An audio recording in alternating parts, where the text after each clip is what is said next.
All right, let's talk about leveling up your Spanish. Sometimes it can feel like you're a bit stuck, right? Like you're just not sounding, well, professional enough. Today, we're going to crack the code on a key piece of that puzzle, the Spanish passive voice. This is how you go from just speaking Spanish to sounding seriously polished. So think about this for a second. In English, it's pretty natural for us to say, the director wrote the report.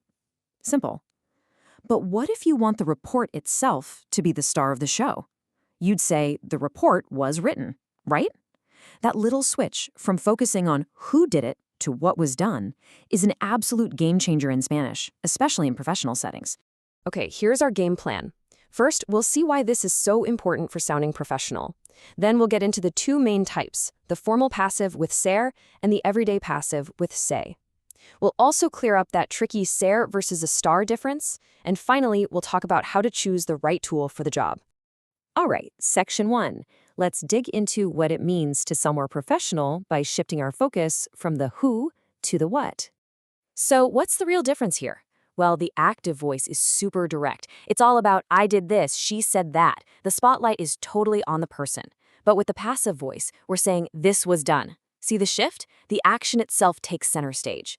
And it's not about hiding who did it, it's about being objective. That's why you see it all the time in news reports and in business. Okay, time for our first tool. This is the Pasiva con ser. Think of this as your formal, heavyweight option. It's what you'll use for official reports, news headlines, and formal announcements. Now, the formula might look a little technical, but it's actually pretty simple.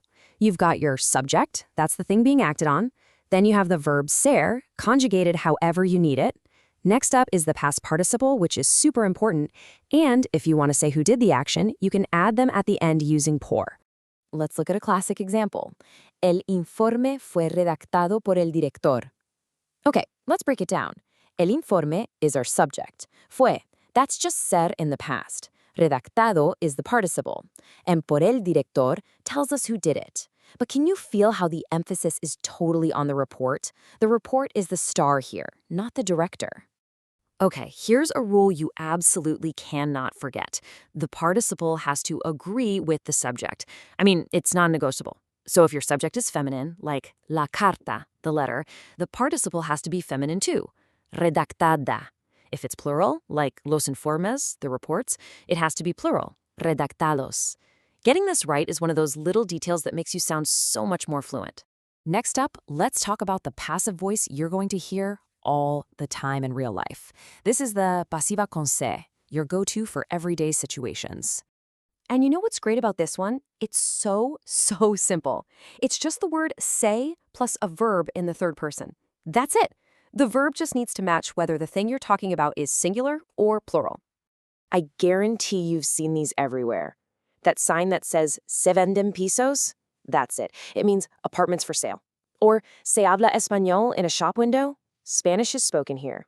And my favorite, se dice que, which is the perfect way to say, people say that, or it is said that. Who's doing the action? We don't know, and we don't care. The focus is entirely on the what. Seriously, I can't stress this enough. The formal ser passive is great, but this one, the se passive, is the real workhorse. You'll hear it constantly in conversations. It's how people talk. So if your goal is to sound natural and not like you just read a grammar book, you absolutely have to get comfortable with this.